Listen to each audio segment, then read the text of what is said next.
2220-838, State of Idaho versus Lori Noreen Vallow, now known as Lori Noreen Daybell.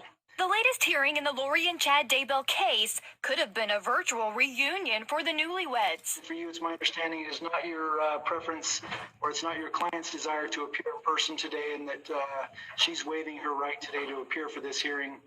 Is that correct? It is, Your Honor. Thank you. But the seat for the woman at the center of one of the most talked about cases was left empty. There's people around the country praying for your children, praying for you guys. Why don't you give us answers? That's great. Lori and Chad likely haven't seen each other in person since she appeared in court on charges last March after being extradited from Hawaii, where she and Chad are seen at a beach resort during a time when authorities were searching for her missing children, Tylee and JJ. Did you do something to your children? Are your children still alive? That's a simple question. I've got 3 kids of my own. I can tell you every minute where my kids are at. Where are your children? Now, her first absence from court during a joint hearing with her husband has many people asking, where is Lori? And some taking to social media saying, bummer Lori wasn't there today, and I was wondering if maybe she was mad and didn't want to see Chad. July 22nd didn't seem to go as planned. During the brief hearing, which addressed whether or not cameras would be in the courtroom during the upcoming preliminary hearings, Chad Daybell dressed in shirt and tie. He sat stoically with his attorney, John Pryor, who, along with Lori's attorney, successfully argued for camera access. Lori was due to show up for a fairly perfunctory hearing, and her participation isn't necessary. There are a lot of reasons that Lori wouldn't want to show up in court. She's probably trying to tamp down her public perception and the exposure that she's getting. According to criminal defense attorney Joshua Schiffer, it may have been a strategic move for Lori to waive her appearance. I think she's going to claim to be brought along and under the influence of Chad Daybell's charisma, and that's what made her choose the path that she did. Lori not appearing at the hearing may be an expression of how Chad's not in control of her. That could be a message to Chad from Lori that she's not at his beck and call anymore. It's not a giant deal to not appear, as obviously she's thoroughly involved in this case, but every little bit counts as she removes herself from the criminal actions that she and Chad are accused of. And while it was not her preference or desire to appear, according to the judge, Lori Daybell will have to be on camera during her upcoming preliminary hearing set to begin August 10th. It is a little strange, right? Here we are less than a week after Doomsday came and went, and she doesn't show up. All right, let's bring in our Court TV team. We've got with us tonight Chanley Painter, Julie Grant, and Ashley Banfield, all set to go. Chanley, let me start with you. All right, so this is the first court appearance, right?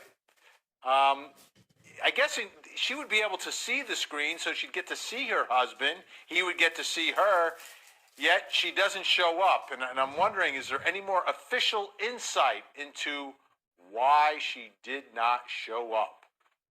Well, we tried to find that out today, Vinny. We reached out to Lori Vallow's attorney, Mark Means, as well as the prosecutor's office for some insight. The prosecutor's office is actually represented by a PR firm due to the media inquiries about this case. Both sources telling us today that she just waived her appearance, no official reason given. And we know here at Court TV that it's pretty common for criminal defendants to waive for brief pretrial hearing appearances along in the process. But we also know that based on interviewing Joshua Schiffer today, I did speak with him. He said it could be something really as simple as a convenience issue with the jail or with technology or COVID-19 conditions.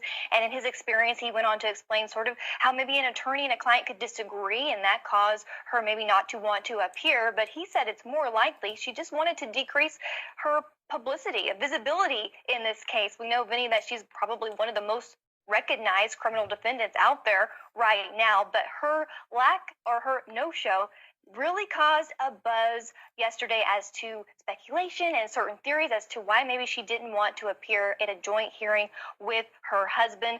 But she will have to appear at the upcoming preliminary hearing in her case, which is August the 10th.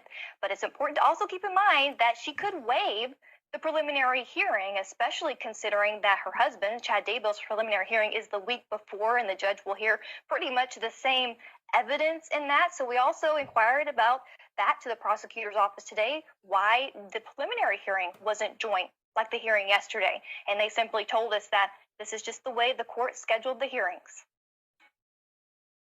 Okay. Something else we found out today, no conflict of interest for Lori Vallow's attorney.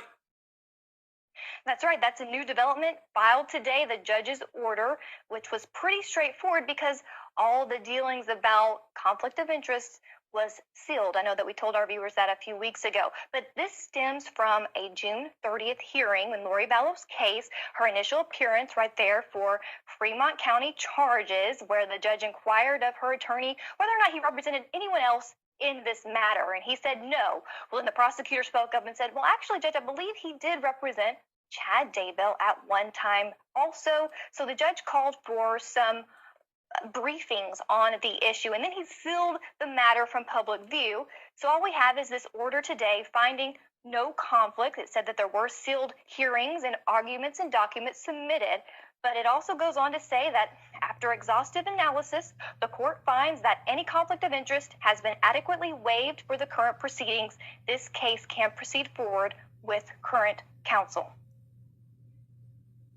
Okay, one other thing I noticed, and I'm not being obsessive here, Ashley, but Chad Daybell was wearing a tie. There's no jury. Do we have any story behind, why he's getting all dressed up for his Zoom meetings?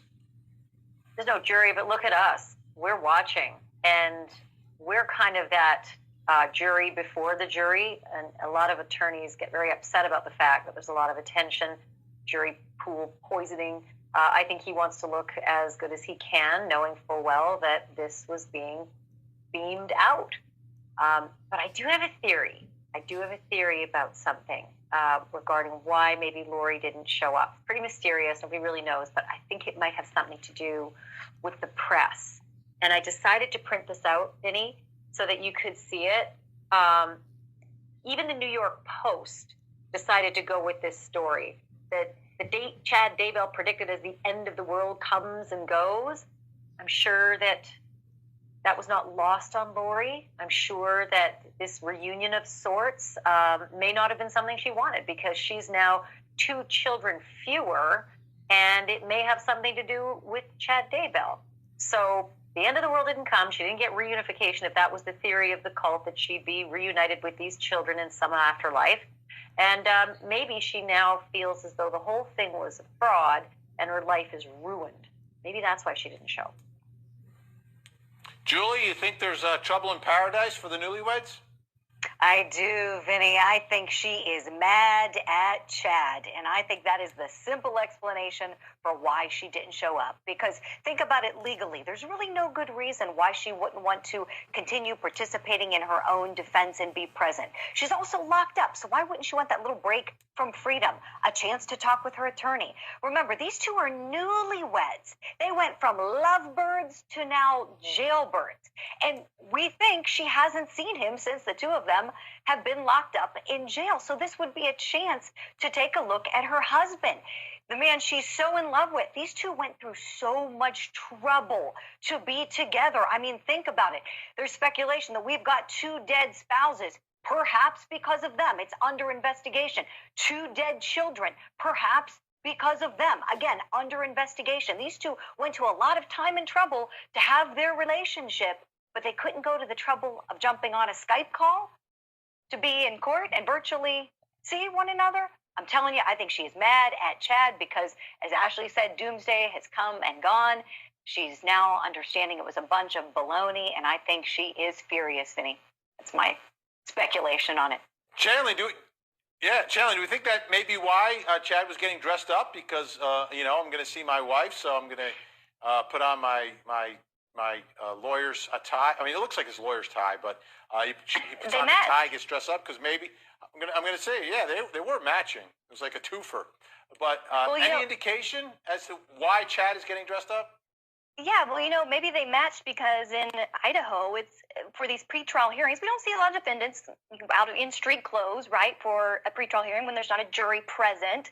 And in Idaho, it's a judge's discretion, so the defense attorney can ask to bring street clothes for their client, and apparently Judge Edens allowed this for Chad Daybell. And to his credit, he did dress in suit and tie at his initial appearance when Lori wasn't a part of it, so he chose to do so again yesterday, even though she wasn't there as well. But for Lori, so if Lori, when she appeared last time in that blue sweater, that was something the judge allowed for her attorney to bring to her to wear. She could have also had hair and makeup items as well with judge's permission. I think that's a really good idea, Vinny. All I'm right. going to be honest with you. We're using that video, and every single media outlet that's covering this story is using that video, and it will continue to be used for the next year or so, depending on how long this goes on. And so to have him in a jumpsuit, I think would be really detrimental to the potential jury pool that would just see him as a criminal, because you know what? That's what people think. When they see you in an orange jumpsuit or stripes, you look like a jailbird and you look guilty.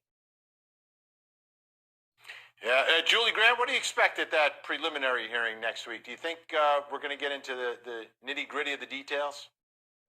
I think if prosecutors are smart, Vinny, they will keep it short and sweet. This should not be a big, long trial. It shouldn't be. And oftentimes I'll see prosecutors, especially in these high-profile cases, make that mistake of putting on way too much evidence. They've got to keep it short and sweet and simple, just enough evidence to meet that very low burden to get this case held for court, bound over to the court of common pleas, there to be heard by a jury. So again, it's not a beyond a reasonable doubt standard.